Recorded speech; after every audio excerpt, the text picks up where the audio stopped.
भक्तों, मैं आपको एक कहानी सुनाने जा रहा हूँ। ये लगभग 1997 की बात है। मैं एक बार फर्रुखाबाद गया था, तो वहाँ पर एक बुजुर्ग आदमी ने ये मेरे को बताया था।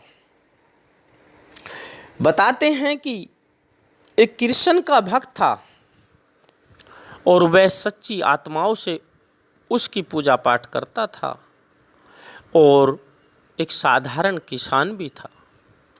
उसके माता पिता बचपन में ही उसको छोड़ करके उनका स्वर्गवास हो गया था।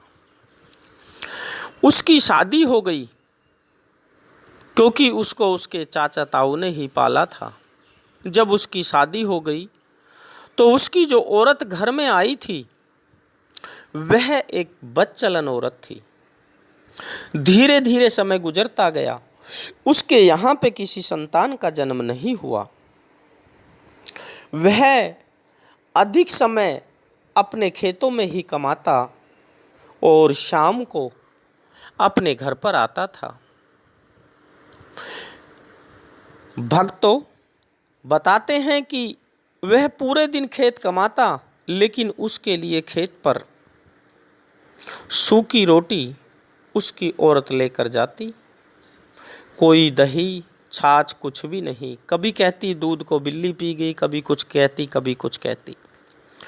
तो भक्तों, बताते हैं कि एक दिना वह व्यक्ति बीमार हो गया और जब बीमारी के कारण अपने बैल लेकर घर पर आता है तो देखता क्या है कि वहाँ पर उसकी औरत तो हलवा बना रही है और वहाँ पे 4-6 लोग और भी बैठे हुए थे।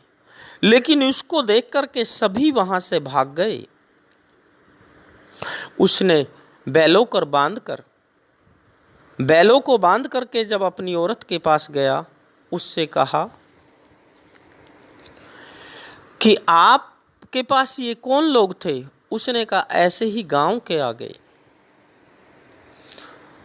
फिर वो बेचारा चुप रहा। आप जल्दी कैसे आ गए? वो कहने लगी। उसने कहा कि आज मेरी तबीयत खराब है। ठीक है। खाना खाकर जब वो शाम को सोने लगते हैं तो वो कहता है कि ऐसा है, देखो ये गलत रास्ते आप मत चलो, इसमें तेरे बाप की इज्जत नहीं है और मेरे बाप की इज्जत भी नहीं है। इसमें हमारी एक इज्जत का सवाल है, आप ऐसे कार्य मत करो। उसने कहा ठीक है, मैं आज के बाद ऐसा कार्य कोई भी नहीं करूँगी। तो भक्तों, इतनी बात कहने के बाद उसके दिमाग में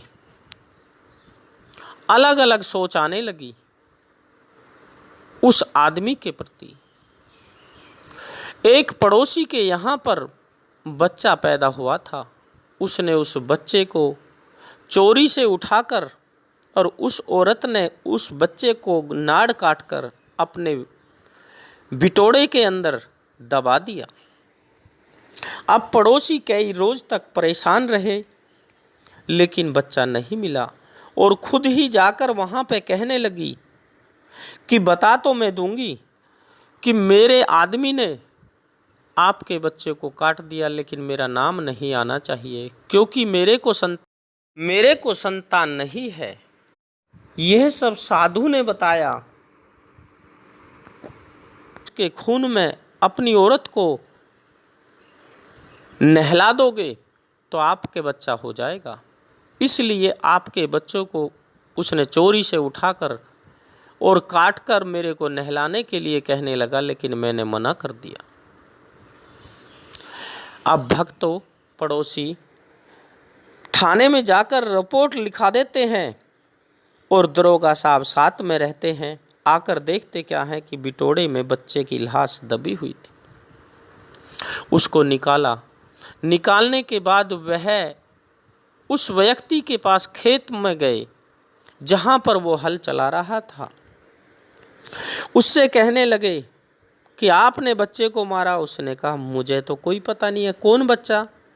कि आपको सब पता लग जाएगा। और उसको ले जा कर के वो जेल में ले जाते हैं। भक्तों बताते हैं कि जब जज साहब के यहाँ पर कोर्ट में उसकी पेशी होती है तो वहाँ उससे पूछा गया कि आपका गवाह कौन है। तो उसने कहा कि मेरा गवाह तो वो बंसी वाला है, मैंने बच्चे को नहीं मारा और ना ही बच्चे के बारे में मुझे पता है। लेकिन बच्चे वाले के पक्ष की तरफ से खुद उसकी औरत गवाह हो जाती है। वो कहती है कि नहीं साहब, मैंने देखा था और मैंने इससे कहा भी था, इसने ही बच्चे को मारा है। फिर जज साहब कहते हैं कि भाई आपका गवाह कौन है कि आपने बच्चे को नहीं मारा? बोला जी मेरा गवाह तो वो बंसी वाला है। लेकिन भक्त तो बताते हैं कि जज साहब कहने लगा तो कि उस बंसी वाले को बुलाओ, वो कहाँ पर है, आपकी आकर गवाही दे। उसने कहा वो हर जगह मौजूद है, कि बुलाओ। तो भक्तों बताते हैं कि जब जज साहब कलम हाथ में लेकर के और कॉपी पर लिखता है कि पति को फांसी, लेकिन उससे पहले वहाँ पर लिखा हुआ मिला कि पत्नी को फांसी, पति बरी और बंसी वाले की गवाही। भक्तों जज साहब ने एक डायरी को छोड़कर फिर दूसरी डायरी मंगाई, लेकिन जिस पेज को भी वो निकालता सभी में यही लिखा हुआ कि पत्नी को फांसी, पति बरी, बंसी वाले की गवाही। जज साहब उनको सबको रख देता है और उससे पूछता है कि मुझे ये बता कि वो बंसी वाला कहाँ पर है। और उसी दिन से भक्तों जज साहब अपना इस्तीफा दे करके अपनी नौकरी छोड़ करके और साधु बन जाता है। ऐसे ही भक्तों ये कहानी जैसी मुझे उस बुजुर्ग ने बताई थी, मैंने इस कहानी को आपके सामने इसलिए पेश किया है कि भक्तों जिसका दुनिया में कोई सहारा नहीं होता उसका केवल वो परमात्मा होता है। अगर तुम्हारी सच्ची आत्मा के अंदर वो परमात्मा बसा हुआ है तो वो कण कण में बसा हुआ है, हर जगह आपकी मदद करेगा, आपको कभी भी निराशा की तरफ नहीं लेकर जाएगा। अपने भक्त की हर जगह वो सुनता है। वो सत्य है गाना कि भगत के बस में है भगवान, हमेशा भक्तों की ही भगवान सुनते हैं। भक्तों जय श्री राम, राधे राधे राधे। जय गुरुदेव, जय गुरुदेव, जय गुरुदेव, जय गुरुदेव।